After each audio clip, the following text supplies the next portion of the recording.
Rewmi 24 TV. dal leen ak jàmm mbokk yi ginnaaw bañ leen nuyoo siyaar leen encore Dof Ndaye ginnaaw ba nga xamee ne ma ngay def ay révélation di dagg ay saaga ndey di menacer yor semiñam di gor def na kawteef moom Dof Ndaye xale bii ngeen di gis moom moomu di Dof Ndaye ay histoire yoo xam ne amoon nañ ko mooy histoire yu sew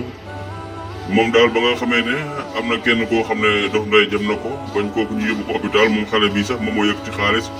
mottali kooku ngir mu dem hôpital moom nag ba mu demee hôpital Dof Ndaye ma nga toog seen buntu kër di ko xaar moom xale bu góor bi ba mu ñëwee ci la Dof Ndaye dugg seen biir kër daal di firi jamam mu ne daal di ko koy jam ko ñetti jam nañ jam xale bi mi ngoog ngeen gis ne moom sax mi ngi génnee fiñ ko jam Dof Ndaye ba mu ko jamee ba pare daal di génn kër gi wan ko ginnaaw daal di ne gars yi kaay leen ngeen xool rey naa nit foofu nee na noonu la ko waxee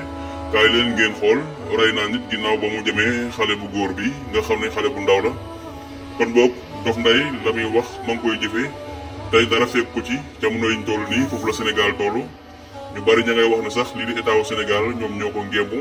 moom moomee la Dof Ndaye muy jël ay jumtuwaay ak i ngànnaay di ko jëmale ci kaw askan bi saa su ne mi ngoog moom Dof Ndaye kon xale boobu Dof Ndaye la wax ne moom moo ko jëm ñetti jam la ko jam ba mu ko jëmee génn daal di ne waa koñ bi génn leen ngeen ñëw xool rey naa nit maanaam mel ne kuy ndamoo wax jooju nga xam ne moom lay def en tant que doomu aadama nga jëm ko génn taxaw ne rey naa nit te dara fekku la ci kon foofu la Sénégal tollu Dof Ndaye mi ngoog di continuer di def ay dégâts yu ngande ci biir Sénégal te dara fekk ko fi jaa ngeen jëf mbokk yi